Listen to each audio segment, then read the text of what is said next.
So welcome to the kickoff for Mercer Island's Climate Action Plan. I'm Ross Freeman, and we'll do some introductions shortly. I'll be the manager for the Climate Action Plan. And I just wanted to welcome everybody here. We have a really big crowd, and this is probably the biggest Zoom meeting we've ever done. So please bear with us. Zoom can sometimes throw a few curveballs, and we'll do our best to solve them. But if everyone turns out, we may have about 80 people, which is just a fantastic show of interest. Right out of the gate here, I'd like to hand over to our mayor, Benson Wong, who was kind enough to offer to make some opening remarks for this really notable process. And it's a process that he himself has been eager to see and pushing towards for several years. So with that, I'd just like to hand over the spotlight to Benson to welcome the community to this really major kickoff event. Great. Thanks, Ross. And thanks to each one of you folks for participating tonight in the city's Climate Action Plan process kickoff. As Ross mentioned, I think we have over 80 people perhaps registered to join us tonight. And I actually see that right now we have close to 50 people who are signed up right now. And that's just fantastic. So, you know, it's a big day for the city and for all of us who've been working towards the city's adoption of its own climate action plan. You know, while adoption is still a ways off, the process has formally begun. If you didn't watch yesterday's 4+ hour council meeting, I'm not sure why you would, but if you had, I'm happy to say that the council approved as part of the amendment process of this 2021-2022 biennial budget an appropriation for $125,000 for professional consulting services relative to the city's climate action plan. As many of you know, government often works slower than you might want. I, along with you, am thrilled to reach this moment at long last. It's your perseverance, your tireless advocacy to tackle climate change, reduce greenhouse gas emissions, protect our environment, and improve the quality of life for the future have been instrumental in getting us to this point. Another reason why we are now at this point is because of the dedication and commitment of Mr. Ross Freeman. I think if we were meeting in person, I would probably ask each of us to stand up and give a round of applause to Ross, but if you have time, you can certainly just wave to him. So I think he deserves a lot of credit for where we are now. Individually and collectively, much work lies ahead. If we want to reduce our greenhouse gas emissions and carbon footprint. As Ross has drilled into my head over and over again, only 2% of the island's greenhouse gas emissions are associated with the city-owned facilities and operations.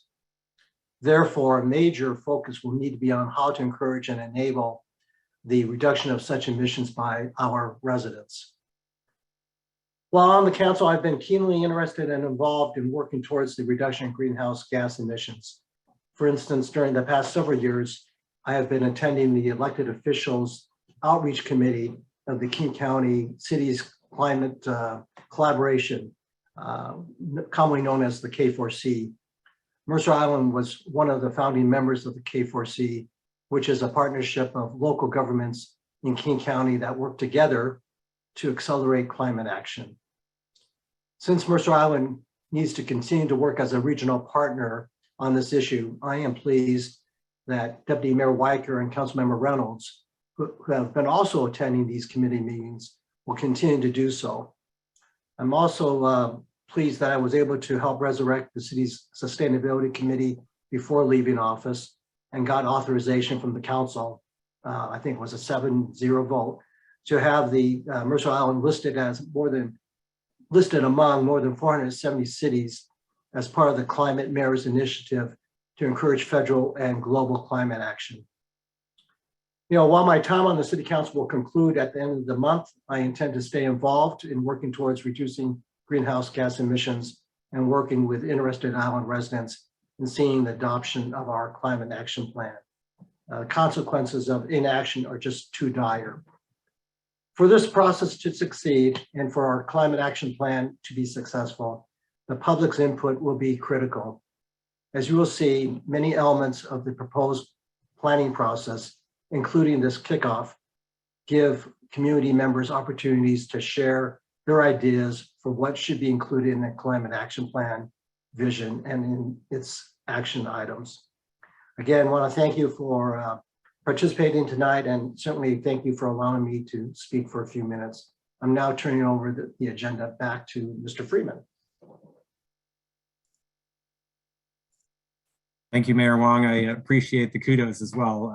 It's been a team effort for sure, and I really appreciate your support of environmental initiatives of the city, and I'm sure we'll see you in the wings in the near future. So the rest of the team here tonight, this is a crowdsourced effort, and I have a number of volunteers that are helping me run the meeting. As I mentioned before, my name is Ross Freeman, and I'll be the city's project manager for the climate action plan. And I'm the person who's essentially running the city's sustainability office. In the past, some of you may be aware that I also used to run the city's communications. And if you're confused a little bit, it was a joint position until just about 5 or 6 months ago. And thankfully, we were able to hire a full-time communications person, which allows me to work full-time on sustainability issues. And this is really job number one. With me tonight also are a number of residents who volunteered their time kindly, who are part of the loose group of people known as Sustainable Mercer Island. And this is people who've decided to get more involved in environmental issues and climate issues on the island. And they're helping me run the meeting tonight. And a number of them will be also facilitating breakout rooms. You may hear me refer to our meeting host, the Reverend Roberta Rominger, who is in the background, and sometimes I'll be talking with her. And then Callie Rodolfi will also be monitoring the chat, and I'll be checking in with her to make sure that we don't miss any questions that come up that way. We are, as the mayor mentioned, in the process of, we've issued a request for proposals for consulting support. So at some point, you'll see those boxes on the right fill up with the team that is selected to support this plan. And one of the big pieces they will bring is adding a lot of engagement support so that we can make these opportunities even better.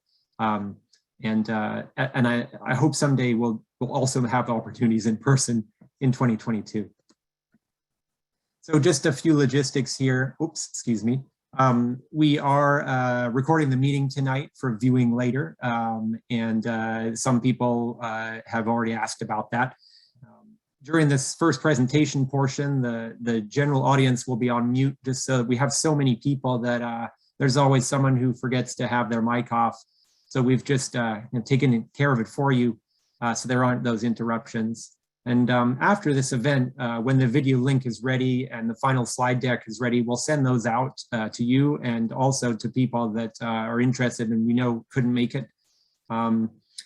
During the meeting, if you ever need to sort of get out of the Zoom world, one thing you can do without leaving the meeting is you can just press the escape key on your keyboard, and that'll get you out of full screen mode if that is a problem for you. As I alluded to earlier, the chat box is available to ask clarifying questions. And you'll see at the bottom of your screen a little ribbon menu. It's black. And in the center of that is a box that says chat. If you click on that box, that'll pull up the right-hand side navigation for chat, and you can type in a question there. And we'll be keeping an eye on those. Because we have a lot to cover, we will be moving along pretty swiftly, and we won't be able to answer every question in chat, I doubt, but we'll do our best to aggregate those. Once I've gotten through the presentation portion, we'll have about 30 minutes for live discussion in breakout sessions with a facilitator, where you'll be able to discuss, if you like, with your camera and your audio on, so we can interact a little easier. And those groups are going to end up somewhere between, I'd say, 10 and 15 people. And then at the very end, if we have a little bit of time remaining before 8 o'clock, we'd like to offer the opportunity just to have a live Q&A where people that like to stick around and discuss some issues, or if they have a technical question, can go ahead and we'll unmute you and just raise hands for that. The very end of the presentation tonight, before we adjourn, we'll let you know how you can contact us, how you can submit additional feedback, how you can stay connected to the process. So the purpose tonight, really there's 5 main items here. We want to make sure that people understand more about what a climate action plan process is. And you'll hear me use CAP a lot tonight, just to have a simpler abbreviation. You'll also hear me say GHG a lot, and that is shorthand for greenhouse gases. These are emissions from human society that are leading to the warming of the planet. And GHG is a very common acronym. It's quicker. We want to learn how we got to this point. I'd like to do a little highlight of some of the city and community actions so far, because there's a lot of them, and Mercer Island has a long history of stewardship of its own natural environment. And there's a lot of climate actions that have already occurred that some of you might not be aware of. And really this plan is an effort to put those under one holistic umbrella so that we can be more strategic. We definitely want to gather input on community priorities about the CAP, and that'll really be the second half of the evening. And finally, as I just mentioned, we really want to make sure that people know how to stay involved. You hear what's coming up next, and you know how to contact us. So this is sort of a summary of what I just mentioned there for the agenda. We've done our kickoff. Pretty soon here, we'll be getting into our first polling question, and that'll be a chance to understand how polling works. We'll be using it a few more times tonight. I'll give a quick overview of a climate action plan. We'll do another polling question, and then a little bit deeper dive into, well, where are we with our emissions, and what is the timeline for this plan? How might it be structured, and how are priorities selected and then included in a plan? After that, we'll go ahead and break out at about 7:10 or so into the breakout room discussions, and I hope we'll have about 30 minutes to cover 4 questions. And we'd invite people to chat in person, but if you'd like to just type your comments, or you can always send them after the meeting too. I'll give you a way to do that if you're not comfortable with live video. We'll reconvene after that breakout, and then we'll have a quick wrap up.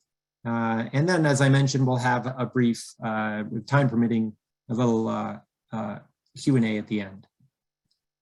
So at this point, I'd just like to take a quick break and see if there's any questions, Callie, in the chat that we need to address, clarifying questions or technical issues or anything like that.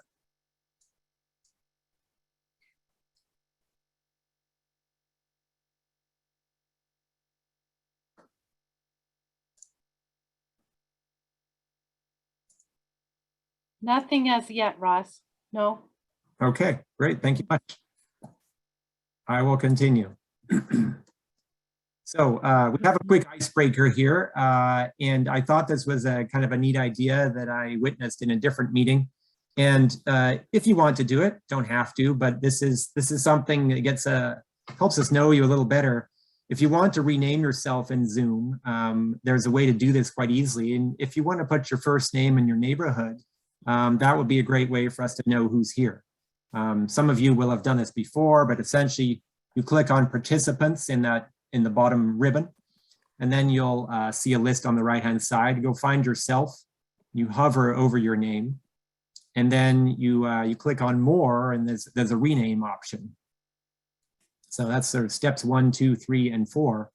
And that'll give us a way just to learn a little bit more about you, and that'll kind of be a nice icebreaker opportunity when we get into our breakout groups. Okay, just moving along here, we will be using chat as I mentioned, and it's a great way for us to keep tabs on what people's questions are during the meeting without stopping things to a halt. And so we're just going to do a little bit of practice on the chat here. And this one is pretty broad. Let me just say, if you can't find the chat still, there is a button along that bottom ribbon that says chat. And if you click on that chat icon, you'll see the chat interface show up on the right-hand side. If you'd like the chat to go away again and stop using up your screen real estate, you can click on the chat button again and it'll hide that. So our first question for the chat is this one listed right here. Just in 2050, I want Mercer Island to look like this. What are the things that you'd like to see that you'd like to see continue, things you enjoy about living here, things you think might be climate related that you want to make sure that the city reinforces? Go ahead and type anything like that in chat, what you appreciate about the island, and we'll go ahead and just give that a few minutes. Okay, here we go. More vibrant downtown core. Copenhagen, I think that's referring to bikes. Fossil fuel free. Yes, lots of trees. We have a lot and we're hoping to keep them, that is for sure. Access to light rail. Oh, it's going fast now. More trees, walkable everywhere. Clean lake, clean water, very important. Easy way to get to light rail. EV shuttle vans. A fully solarized island. More bike paths. Clean air for all. Better use of retail space. Fewer cars on the road. More electric cars. It's going pretty quickly for me here. Okay, up. Common sense solutions. 100% clean electricity in buildings. Heat island effect protection from that. Great. I'm going to let that keep running here because I know I missed a bunch. It's going by pretty fast for me in my window. Affordable housing.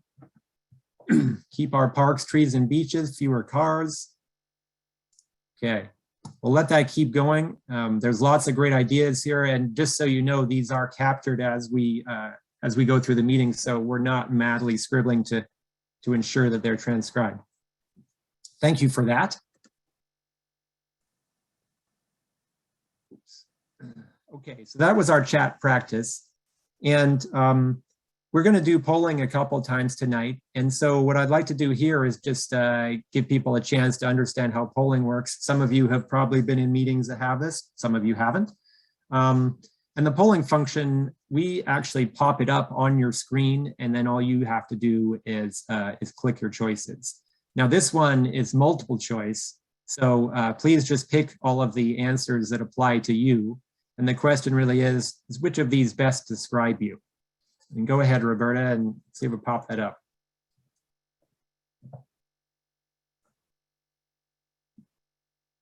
You can just click all that apply. All right, we've got lots and lots of feedback here. Fantastic.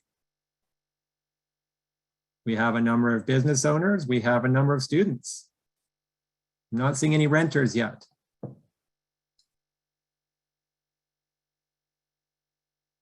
lot of people work on Mercer Island. And just about everybody lives on Mercer Island.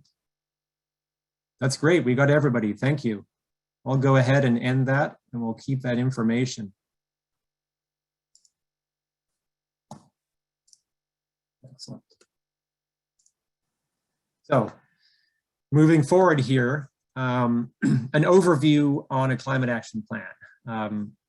So what is it? Why do it now? What does a climate action plan do? I'd like to spend a few moments just talking about the equity aspect of climate. What are some of those actions so far that I referred to earlier?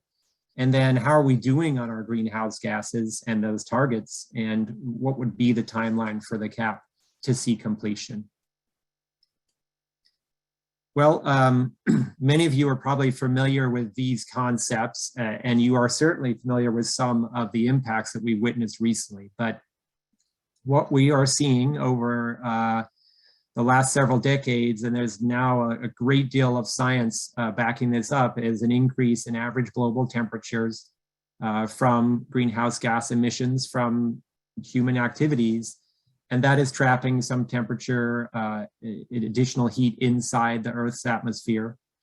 What this leads to is some changes in the way that the climate operates, and that triggers extreme heat, and major storms are two of the most powerful drivers. We all saw extreme heat events. This is a little snapshot from USA Today from this summer. We all remember those few days, record breaking. And then major storms. Gosh, the storms this fall have been fairly unprecedented, and there's been some very extreme flooding up north of here. So what does this look like on the ground? We're going to see more smoke events. The last several summers, we've had some real air quality alerts because of wildfires all around us. That can lead to some heat illness and even unexpected fatalities from the effects of smoke inhalation or heat waves. Summer drought, rivers running much lower than they used to, which of course has an impact on fish habitat and our iconic salmon. On the flip side, this unpredictability of when the moisture comes, we're seeing heavy rain events in the winter, and the moisture is often coming as rain, not snow. So snowpack has been shrinking over the years, as have glaciers. Now, when you melt a lot of glaciers, you end up with sea level rise. And we also are seeing changes in ocean acidification because of the amount of carbon dioxide in the atmosphere.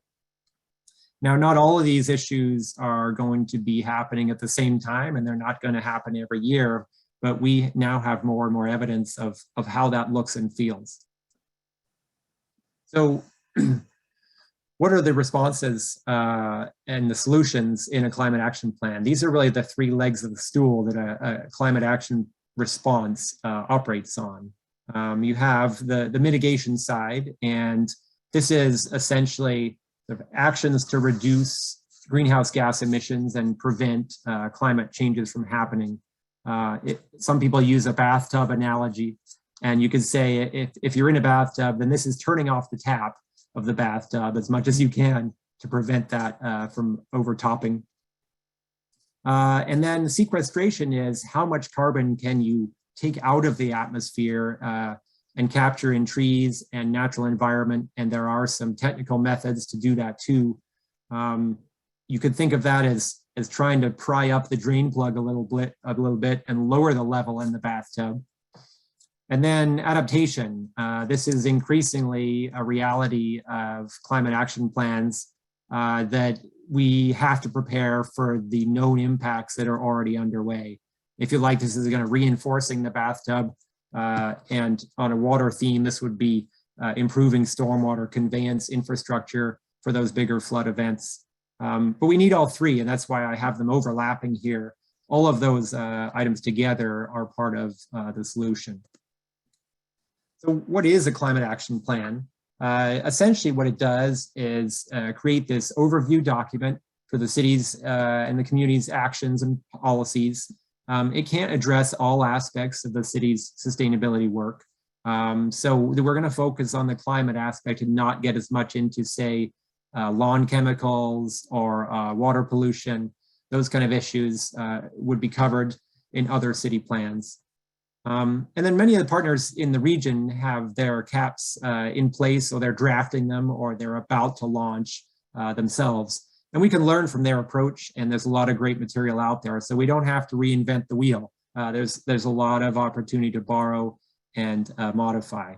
At the bottom there, you can see which communities have been active recently. I've been looking at Burion's and Issaquah's plans a great deal because they're a similar size, and they also have just about completed their first plan. So it's quite comparable to our situation. A CAP also must address equity considerations. And really what this is that the impacts of climate change, and in particular the resources to respond to those impacts, are not equally distributed. We saw this firsthand in the heat events this summer, where people that didn't have air conditioning or couldn't afford air conditioning, or people that had inadequate or no housing and were living outside unhoused, a number of people suffered greatly, including heat illness from that heat event. So the resources to respond to the changes in our climate are not equally distributed, and a climate plan has to make sure that it includes not just consideration of those frontline communities that are exposed first, but that we get input as much as we can from the most vulnerable. The diagram on the right is from the Environmental Protection Agency, summarizes that up, that if you have increasing hazards, you've got exposure to them, and you're a vulnerable population, you look at that diagram and there's a great deal of risk that comes from that aggregated impact. So that'll be kept in mind. The CAP will focus on the next 5 to 7 years of action. A lot changes over time, and we've seen that a great deal in the state legislature, that you could make some real leaps and bounds, sometimes unexpectedly. So the CAP has actions for the next 5 to 7 years, and then we will have to revise it, just like Shoreline is doing with theirs right now. But it will also have a longer term vision of what do we need to do to get all the way to our emissions target for 2050. Real quick, I just wanted to review some of those climate actions that have happened already. You've heard us talk about the K4C, and Mercer Island was a founding member of that. There's, I think, 17 cities, the Port of Seattle and King County in there, collectively representing over 1.5 million residents working on climate issues together. So this really enhances our power and our response. We've done a great deal of energy work. We've done a lot with solar campaigns. We have green building standards. We did our first greenhouse gas emissions inventory in 2016. I'll show you some data shortly. We were able to confirm that our tree canopy was actually growing from 2007 to 2017, which we're really excited about because, of course, that leads to some ability to store carbon. A little bit more here in the last 5 years, we have had another solar campaign. We renewed our greenhouse gas targets under the K4C. The city switched to using 100% renewable wind power for all of its energy needs. And essentially now we are in 2021 and starting this process. So just real quick here to take a quick break, since I've been talking a bunch, and there'll just be a few minutes more before we break out. You'll see a pop-up box shortly. And if you could just pick an answer, it's useful to know for us who has never really been involved in a large planning process at the city before. If you want to do that, we'll have that poll pop up, and this will be a quick, easy one. Just pick one answer. Ross, we had a request to see the results from the first poll just for a second. Okay, great. Yeah, to get a quick glimpse of that. There we go. That should be Okay, so visible if to I'm all. sharing that, I can put up the next one. Great. Okay, here's poll 2. This is a pretty simple one.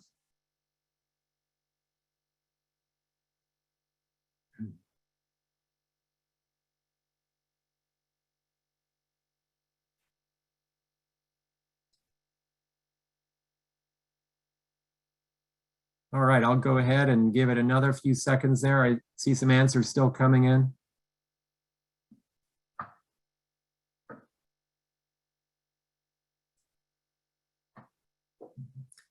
Now, it looks like we're leveling off, so great. This is really great.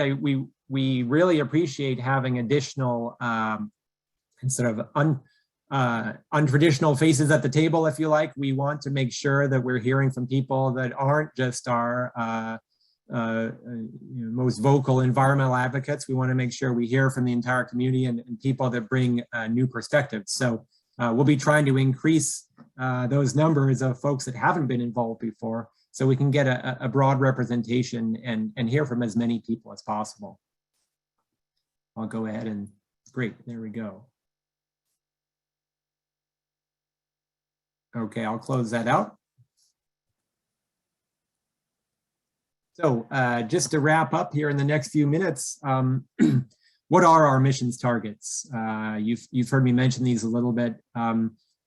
King County and all the cities in the K4C began committing to joint targets a fair while ago. And in 2007 for us was our first time. And that was actually put into our comp plan process, comprehensive plan. Recently in 2019, all of the K4C cities committed again to these reductions of 50% by 2030 and 80% by 2050. That's the trajectory we're on, but King County policies are being revised, and that target for 2050 is being updated to 95% because of the new data that we see about the severity of the impacts. So that'll be reflected in this climate action plan of that 95% decline by 2050. That's usually based on 2007 or 2011 data, depending on what you have available. As the mayor mentioned, and this is true for a lot of the smaller cities around Lake Washington, the emissions from the city operations are only usually 1% to 2%. So we have to make sure that we put policies in place and we have incentives and we have ways to engage the public, because most of the emissions are coming from community actions versus the nuts and bolts of running the local government. If you see on the right-hand side there, this is our last major inventory 5 years ago, and we are updating the next one right now.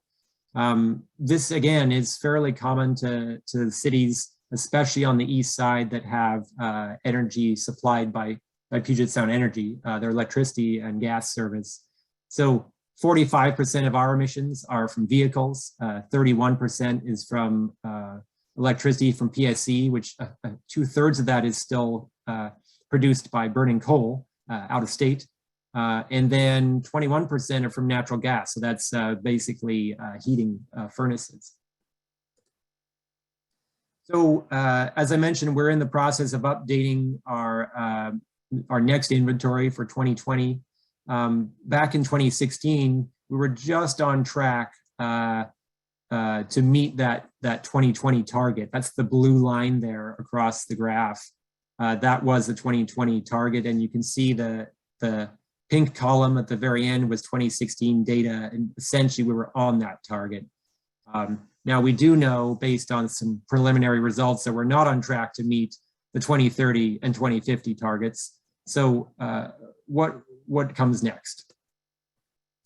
The way we figure out what the remaining reductions are left to do is with a wedge analysis. And this is, some of you have probably seen this. It's an assessment that projects future emissions based on current data. And it also assesses the contributions that we can expect from different factors like state laws, changes in building code, city regulations. And this is a very useful tool to show kind of a contribution analysis of each component. Now, I grabbed this version from Issaquah because they're a little further ahead in their climate action plan than we are. And you can essentially see that if we did nothing, business as usual, that is called, the curve goes steeply upwards. The blue hash section is from vehicle efficiency standards that we expect to have a greater and greater impact on reductions, more and more electric vehicles.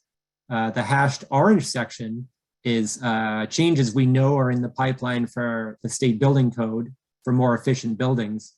And then this just happened in the last year or so, the Clean Energy Transformation Act. This is a giant piece of legislation that passed here in Washington, and you can see the incredible impact that that will have on cleaning up emissions statewide. So what that leaves us is that solid green section at the bottom. And again, this is Issaquah's example, but ours will have some of the same shape to it. That green wedge is the part that we have to go after locally.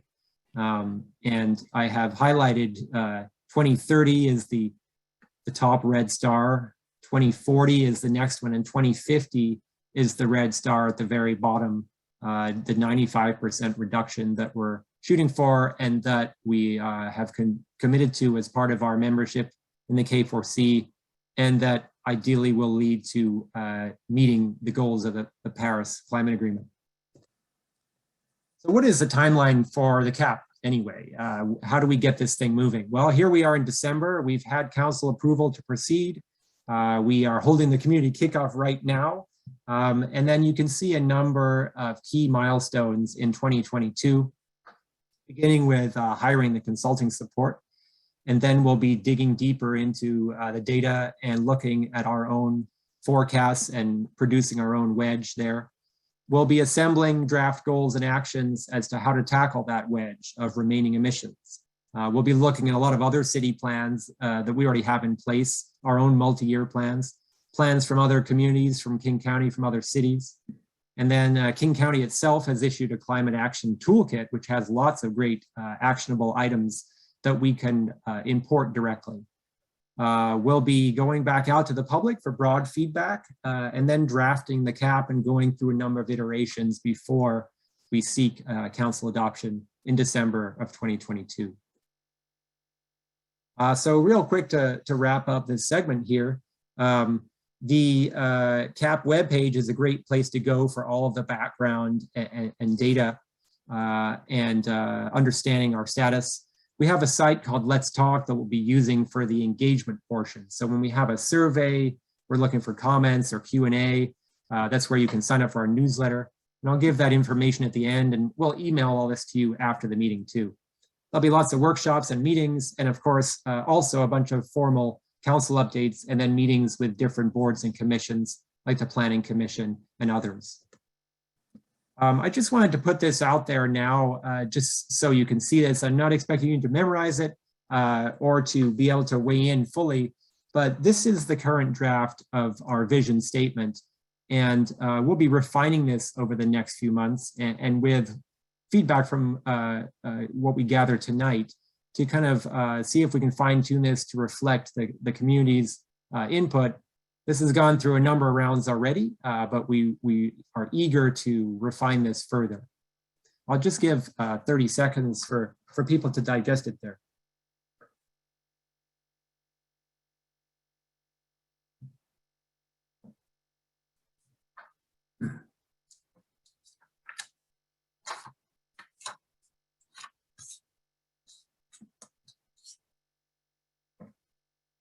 Okay, I'm going to carry on and try to get us back on schedule a little bit here. So just to wrap up the deep dive into what a CAP does here, it's pretty common to break out into 5 or 6 categories that are generally labeled in this manner to cover the main areas of sort of city and community activity. Now, we won't be able to do everything, and so we'll have to prioritize. And so all local actions at least must reduce emissions, be cost effective, and be feasible. And we'll run an assessment on each of our suggested actions with that filter. But then there's a number of other factors that we can use to elevate certain actions. And we're going to be gathering community input on which of these priorities are the ones that are right for Mercer Island. But some of the examples below there are the kinds of things that some of the other CAPs I've looked at, this is how they rank some of those actions. And maybe if something has strong community support, public health benefits, and improves climate justice, it gets elevated further up the list.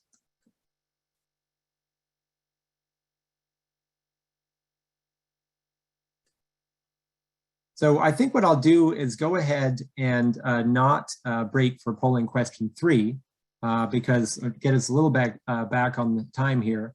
And real quick, I'll just break and see if there are any questions in the chat that I can answer real quickly right now, Callie, and then we'll go ahead and go into that breakout session.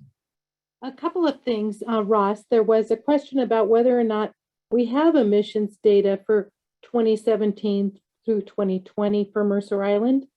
And also the question about why we target gross emissions rather than per capita. Yes, so question 1, we do have those data sets that I've been working on that the last few months, gathering that information. Most cities tend to do an inventory every 2 to 3 years because it's such a major process. Some cities even go for 5 years, and that's what we've ended up doing. So we will have that information available soon. And that'll be what informs our most up-to-date wedge analysis. In terms of gross and per capita, I think those were just a few selected graphs that I showed there. I think it's important to do both. What we can often see is that because of some of the measures that have been put into place, per capita emissions haven't gone up, even though populations have increased around the region. And that's reflecting the success of some of the actions that have been put out there. But gross emissions are an important way to compare apples to apples. So most plans will actually look at both. Anything else that comes to the forefront there, Callie? Not immediately. There's some discussion about, looking ahead at our tree canopy, and as the planet and the climate changes, we may need to look at different replacing with different types of trees, for example, as our climate warms. Yeah, it's a great point, and that is something that's been already considered fairly extensively by our parks maintenance staff. Is what is the right species to plant in a certain location, knowing that its little microenvironment in the future will not be the same as in the past. So looking at things that are more adapted to a warming climate, essentially, and can survive some of those heat wave events that are probably going to become a little more common. Okay, so with that, we're just a few minutes beyond schedule here. So it's finally time for us to have some discussion. And we're really looking forward to this, because this is where we can hear from you and your priorities and understand what you would like to emphasize in this upcoming climate action plan. So each room will have a facilitator. I will be one of them.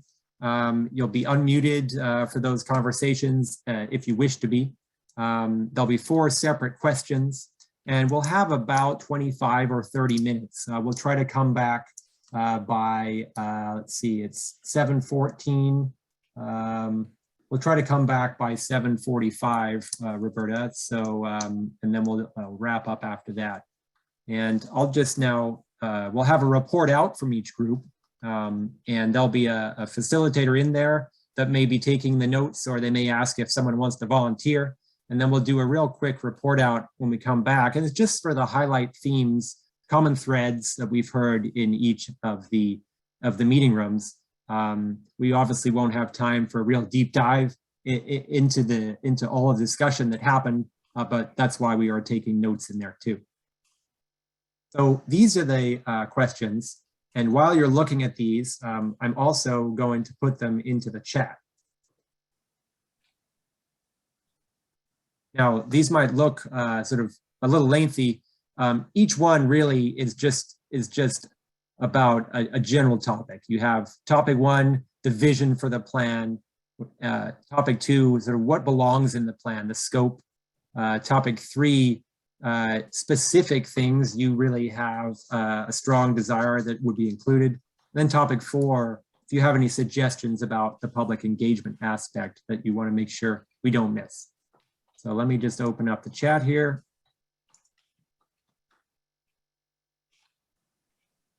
And I'll make sure that those posted in. So you can refer back to those as needed.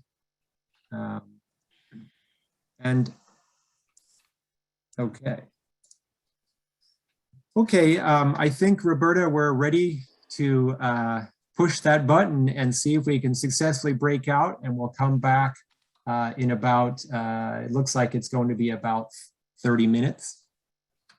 Great. So everybody should be able to see me at the top right and the breakout questions again there. And now what we're hoping to do is just go ahead and hear from each of the facilitators. I'm going to start, and then we'll move the spotlight over. Roberta, is that looking like it's working? It's working so far, yeah. Fantastic. Well, thank you everybody for sticking with us. That really, making it back out of breakout is always a great achievement. So I'll just do a quick report out here on these questions. And I think we had about, let's see, maybe 10 people in our room. On that first one, the vision for the plan, one of the things that, here's a few of the highlights that we had mentioned was people love the walkable community aspect, would love to see less traffic in town center.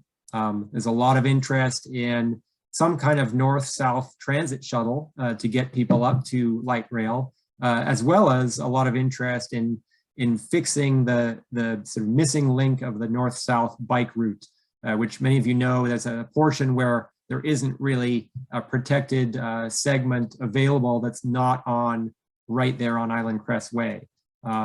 So to do that, maybe more sooner than later, getting to updating the city's pedestrian and bikes plan. Interested in policies for denser housing and densifying that way. So that's number one. Number two, what are some of the near-term impacts that are concerning and around climate? We talked a fair bit about heat and air conditioning, and if there's a way to implement a program that gets people steered into heat pumps and not into the sort of more energy intensive conventional air conditioning. We talked about the heavier windstorms and the damage that gives on the island infrastructure, on people's own solar power panels, the heavier rain events. Perhaps there's a way to harvest that water and use it locally. On topic 3, some of those specific actions we want to look into on the plan is we talked a fair bit about Puget Sound Energy and the power supply as it stands now being still 2/3 powered by coal, and how can we accelerate their transition to cleaner energy. So, and then also carbon banking. Is there a way for the city's significant tree canopy to be used as a resource that other entities buy into? If they're looking for a way to offset carbon, can they pay for the long-term maintenance, care, or replanting of city trees? And finally, on engagement, we wanted to make sure that the consultant does do a lot of the heavy-duty engagement work and produces graphics and materials and other outreach components. There was a mention for having a solid city website. I have begun a skeleton of that, as you will see, but we can and do have plans to add a lot more there. And then we'll be trying to interact more with high school. So I'll go ahead and stop there. And let's see, maybe I'll have Roberta, if you want to just share over to Callie's group. We'll go from there. Okay, Callie. Okay, well, thank you. We had so much input here, but I'll try to just add on to what Ross said on vision. People felt very strongly that we're a tight-knit community and that they love the school system and the fact that the school has a lot of interaction with the community and the culture at the schools, and their example of waste management and composting, and also that they have some charging stations over at the school. People love the peace and quiet of Mercer Island and that things are in order. They love the parks, the open spaces, the walkability, the bike paths, and that we have well-informed people here with good leadership that have great ideas. On scope, while it might be difficult for people to understand the direct effects here on Mercer Island, we can influence other communities and we can think about how we might be able to lead by example and be a role model. In particular, people are concerned with landslides and heat, as well as the wildfire smoke. But in terms of high heat, we should think about the seniors and others that might have health issues and ways to protect them from the effects of climate. On actions, a lot of conversations around the last mile, how to get people to the light rail, and also on metrics, how can we establish some, I guess, some metrics so that people can be encouraged to modify their behavior. You know, how many solar panels do we have out there? How many EVs do we have out there? Can we have tax breaks or incentives for people and businesses to make climate actions more economical? And are there ways to align with other communities in our region so that we can save money as a city in order to getting climate actions and also adaptation? How resilient is our infrastructure? It's important also for some people to see a cost-benefit analysis of improvements and policies that are recommended for climate action. And one idea was to have a climate action commission for Mercer Island. On engagement, from the Mercer Island High School example, if we put EV charging stations out there, we may encourage their use. On community engagement, we need to meet people where they're at, and the people that we want to hear from and get input from, we may have to reach out and go to where they are. Sometimes the most impacted folks are the ones that don't access forums like this. And it was mentioned about non-English speakers as well. I'll stop there.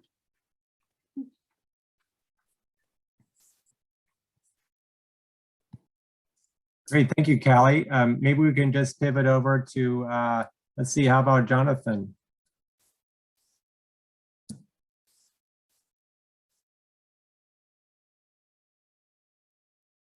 You just have to unmute you, Jonathan. Okay. There we go. Yes, so the first question on the vision, we had some comments about we really need to understand the importance of the food life cycle and the carbon footprint of food production, that it's far larger than people realize. That transportation came up with us as well, and that we should especially address issues on the spine of the island. Those of us who live on the south end that don't know how they're going to get to light rail, and can we really work on this last mile problem? Can we also create a long-term plan that makes living without an auto possible on the island? And also improve building codes to allow more multifamily housing and higher density, and also explore the possibility of a public utility district. On the scope question about worries about near-time climate impacts, we had comments about heat and smoke as an issue that is maybe the most endangering to islanders specifically, but overall, overall the entire region, we have that problem. That warming is spreading disease, invasive species that are destroying ecosystems and endangering lives. Also, the problem of landslides and other infrastructure that is being caused by extreme weather events. And worries about the snowpack, that the snowpack may go down by 70% or more by 2100. In terms of specific actions, there's a big comment about the critical importance of having a data dashboard that is updated on an annual basis to inform the public about progress and challenges. This is an accountability issue that the city needs to be accountable to the public by sharing information on a regular basis about emissions and progress. Craig Reynolds, one of our council members, mentioned that they recently had a meeting with Representative Tai regarding adopting a ban on the use of fossil fuels in all commercial and multifamily housing. Also, there was a comment about all public buildings should have solar installations of some kind. The city can do more to facilitate permits, waiving fees and other incentives to invest in solar. Is there anything the city can do to make solar more affordable? That our mayor mentioned that the city needs to do more, or could do more, and is looking forward to doing more with the state legislature to allow cities more flexibility to adopt sustainable policies, especially in the building code area. In terms of the engagement, there was a lot of satisfaction with what we're doing right now tonight with the interactive polling and the presentation strategy that everyone is very satisfied with that and thinks that that's a great strategy. We, of course, do need to get more people involved, but this is a great first start. And also there was a comment about could we have smaller groups where maybe it could be like subcommittees or something that could do their own presentations and maybe prepare prior to meetings to deal with specific details of what a climate action plan might look like, and also how to implement. So that's all I have.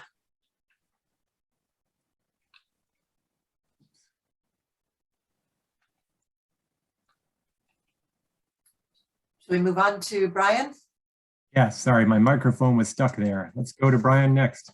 Yeah, so we talked about on the vision of the plan that it needs to reflect both that to achieve the goals, we're going to need a combination of both public policy from the city as well as individual actions. And for the latter, it's really important that we make those easy, both in terms of educating people about, what they're expected to do, and make it simple and easy for them to do it. Because it's just, people just like convenience, get in their car and go. So how can the plan make it easy for people to adopt behaviors and actions that will contribute to fulfilling the plan? As far as the scope of the plan, the view is expressed that, we really need to focus on those things that are going to cut the most emissions, the fastest, in the most feasible and effective way. For components of the plan, solar will be great for everybody who can do it, but many people are blessed with a lot of trees around their property. So a community solar option for people to participate in if they're not able to put solar on their own homes. Based on the data that Ross showed, the three big buckets are the electricity grid, which hopefully will be taken care of by the new state law, but then it's natural gas in buildings and our transportation emissions. So the plan really needs to be focused on those. So we talked about the new law that Shoreline just adopted to eliminate fossil fuels from new construction for commercial buildings and large multifamily buildings, and that's something that we should consider in our plan. But also coming up with a plan for residential homes and retrofitting over time, retrofitting existing homes and doing that as quickly as possible. So people start, as they replace their furnaces and hot water heaters, they switch those over to electric heat pumps instead of continuing to add new gas appliances that are going to be in place for 10, 15, 20 years. We'd like to see what things the city can do to incentivize both the retrofits of homes, but also use of electric vehicles and facilitating making charging more broadly accessible. And then talk a lot about engagement and just how important it's going to be to get as many people from the community involved in this process, or at least aware of it as possible.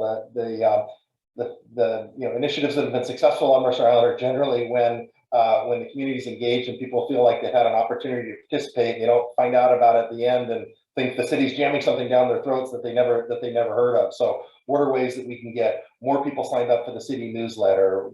Can we put out yard signs and let people know about this process? Can we send out mailers to people? Can we go door to door? Can we get people at QFC and the libraries and churches and grocery stores, handing out flyers to let people know about this process and engage them? And how can we use the schools for that? And if we can get kids going door to door in their neighborhoods, or this group, knocking on doors and letting people know what this process is, and making sure that they know that they have an opportunity to contribute to it, that will be really helpful to ensuring that the plan is successful and is warmly received by the community at the end of the process, rather than having a fury of opposition at the end if people are surprised.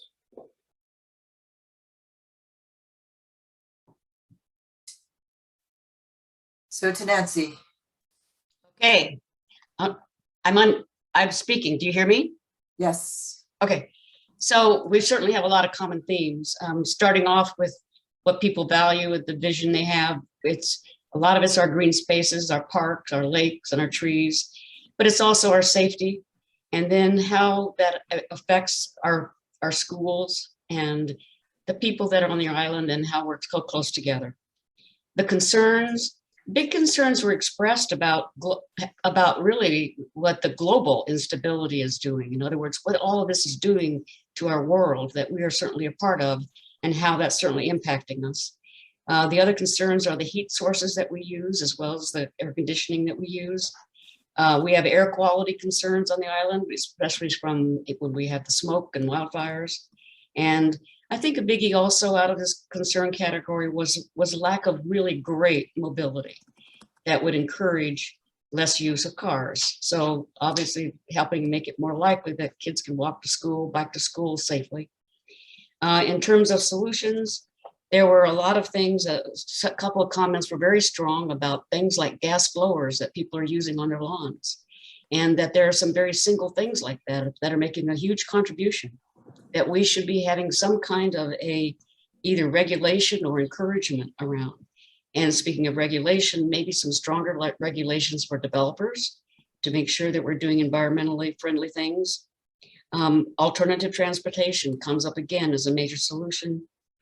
Solar, and then clearly having major organizations like the city and schools be leading examples of these really great actions that we can do, have them set these examples for us. And then in terms of engagement, there are wonderful thoughts about having churches get on board with this, with their congregations, and having neighborhoods get together to get rid of all the leaves instead of having those gas blowers. And yes, they want recommendations to continue these kind of community meetings, even if it's just monthly. Some outreach to experts to advise us on what would be some of the most top priority things that we should do. And then very clearly have the schools and the city set great examples of what it is that the ideal thing for us to be doing. And one final thing that I thought was interesting is that at the high school, there's stigma for driving. You get higher scores for driving on your own than you do if you're in a carpool or walking. So we've got some norm stuff here to deal with and stigma attached. So I think that's it. Fantastic. Let's see. Great. Thank you for shifting the spotlight back to me. Although I'm ready to hand off here. So we've heard from all the groups, and just as we hoped, there were a number of common threads there that permeate through the island. And the great news is that we're going to have a bunch of notes from each of the breakout sessions. We also will be able to access the transcription of the chat where many people have put their ideas, and the entire meeting itself has been recorded. So we have a lot of great material to work with. I know we're running a few minutes over here, so I just wanted to go ahead and get to the wrap up. Thank you again for being here tonight. This is a fantastic turnout, and we appreciate almost all of you staying till the end. I know an hour and a half is a long time. At least people are mostly used to virtual meetings, and fingers crossed we will someday do this in person. We will have a meeting summary available next week. And as I mentioned, we'll have links to the video and my slideshow. If you do just have a general comment or question and you're not sure where else it might fit, you can just go ahead and email me. My address is down there at the bottom. In terms of staying connected to the CAP process, I have started up a new section of the city's webpage with that address. Or if you just went to the search bar on the city's webpage and typed in Climate Action Plan, you'll get there. So that's the place to go for all of the background material. And we'll be starting to put more and more greenhouse gas data there and other materials. Now, we do have a site that's called Let's Talk. And the Let's Talk site, we use it on a number of our longer term, multi-month planning processes like this one, where we need to survey the public. We want to have a Q&A section where people can learn from others' questions and the answers that we provide. You can sign up for a newsletter on project updates, or you can just leave a public comment. So that site is now, I have a campaign on there for our climate action plan. Now I know that web address is not the cleanest, so you can also just link to it from the city's general website. If you go to our CAP page, there'll be a link on there about staying connected, and it'll take you to Let's Talk. And you'll see that the survey questions from tonight in the breakout, the topics that we covered in the breakout rooms are there. If you'd like to participate again in that process, you can do so that way. You can also take all of the polling questions again too, if you'd like. Speaking of meetings, the next major meeting of this size will be in the spring of next year, when we come back with some of the draft goals and actions that we've refined through looking at other cities' plans, at the King County Climate Action Toolkit, talking with experts in the field, and working with a consulting group. So until that time, we'll have smaller check-ins, and of course, you can interact through those other means that I showed there. I know that we've run a little bit over, so we probably don't have time for that live Q&A, but I will assure you that we have all of the information captured that you've left in chat and the other questions that have been posed. So with that, I will go ahead and wrap up here with a few photos of some of the environmental measures that have been affiliated with the city here. And thank you again for your participation, and we will be in touch. This is the beginning of a multi-month process, and we have a lot of work to do, but it's great to get this started now. So thank you very much, everybody.